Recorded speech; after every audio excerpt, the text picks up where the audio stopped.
India has everything a nation needs to dominate the global economy: the people, the land, the youth, and the hunger. And yet, decade after decade, the world watches smaller, quieter nations quietly walk past it. This is the story of a country that keeps hitting snooze on its own alarm. Imagine you are the biggest kid in school. You are tall, strong, smart, and surrounded by friends. Every teacher tells you that you have extraordinary potential.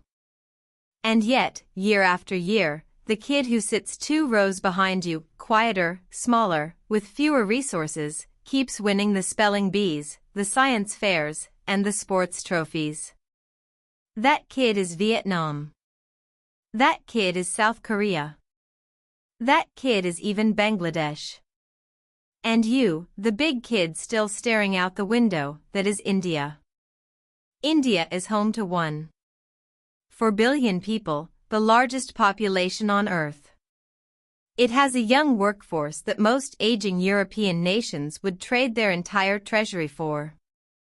It has a massive domestic market where hundreds of millions of consumers are hungry for goods, services, technology, and entertainment. On paper, India should already be the 2nd or 3rd largest economy in the world, a manufacturing juggernaut, an export powerhouse. But potential on paper and reality on the ground are 2 very different things, and somewhere between those 2, India has been losing years it will never get back.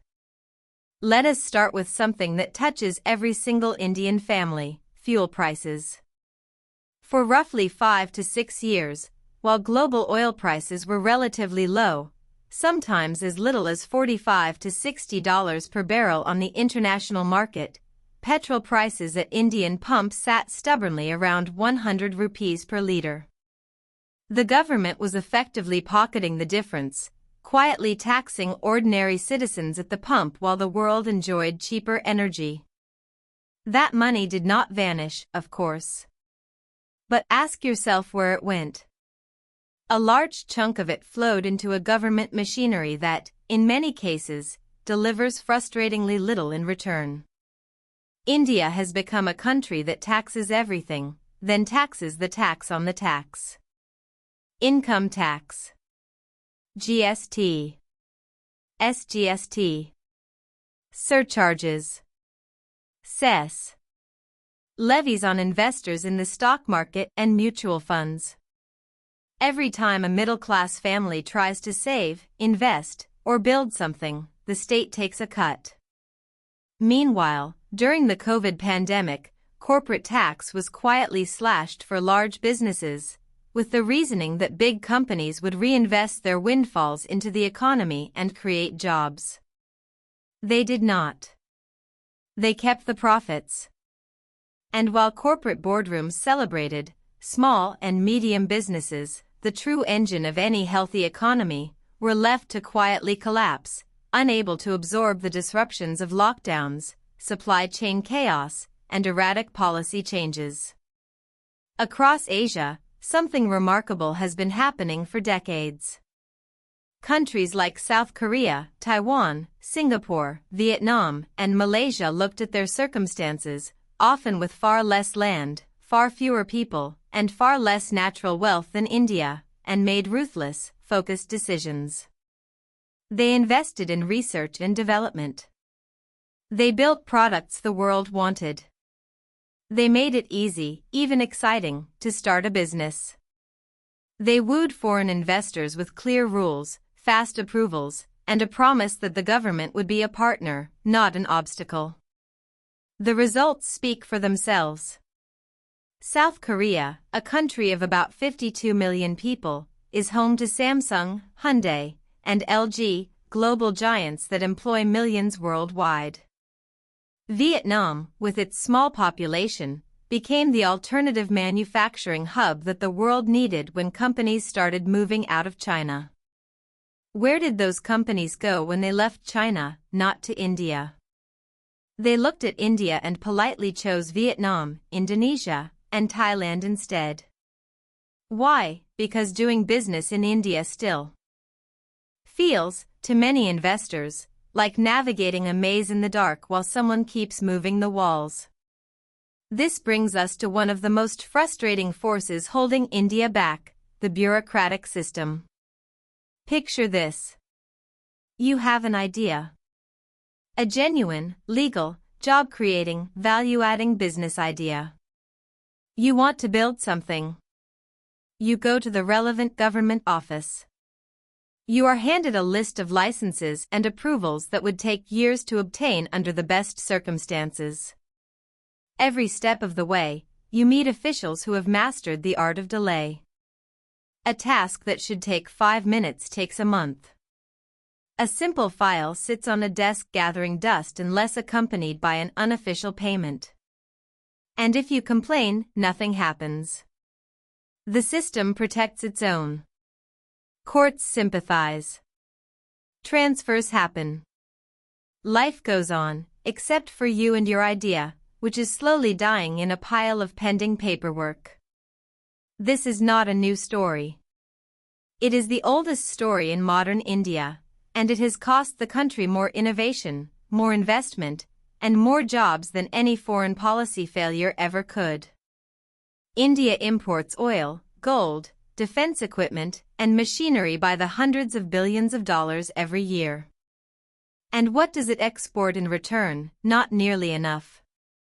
China, with a comparable population just a few decades ago, made a deliberate and patient decision to become the factory of the world. It invested in manufacturing, in infrastructure, in research, in technology parks, and in trade relationships.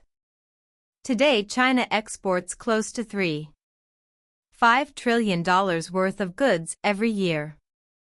India exports roughly a tenth of that.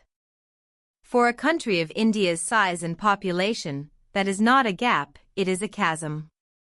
India never seriously invested in building products the world needs. It never focused on closing its trade deficit. It lived comfortably on imports and hoped that the software services sector would carry the entire weight of a $1.4 billion person economy on its shoulders. It cannot. And then there is the generation that should be India's greatest asset, its youth. India has one of the youngest populations in the world at a time when most developed economies are aging rapidly. This should be a historic opportunity, a demographic dividend that comes once in a lifetime. Instead, millions of young Indians are either unemployed, underemployed, or working jobs that have nothing to do with their education or ambitions. The startups that do emerge face a gauntlet of regulatory hurdles. The ones that survive often end up serving foreign markets because the domestic business environment is too unpredictable. A generation that could be building products, patents, and global companies is instead scrolling through OTT platforms, waiting for a government job with its promise of security, a steady salary, and, in too many cases, very little actual work. What India needed, and still needs, is something deceptively simple, a long-term vision. Not 5-year plans that change with every election. Not grand announcements followed by quiet abandonment. A genuine, non-negotiable, decades-long commitment to making India easy to live in, easy to work in, and easy to build in. A commitment to cutting the red tape that strangles small businesses. A commitment to holding public servants accountable for the public money they receive. A commitment to investing in research and development so that India stops importing solutions and starts exporting them. A commitment to building strategic reserves, diversifying export income, and welcoming the investors and entrepreneurs who want to participate in one of the world's greatest economic stories, if only someone would let them. The tragedy of India is not that it lacks the ingredients for greatness. It has all of them in abundance. The tragedy is that those ingredients have been sitting in a kitchen. While the chefs argue about who gets the biggest share of the meal, and nobody has actually started cooking. The middle-class Indian family, the one paying taxes without fail, sending children to school, trying to start a small business, dreaming of a better life, deserves better than a government that governs for itself. They deserve the India that was always possible.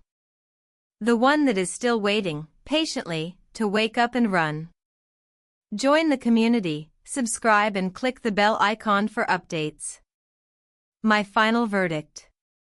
India is still dreaming when it should be running.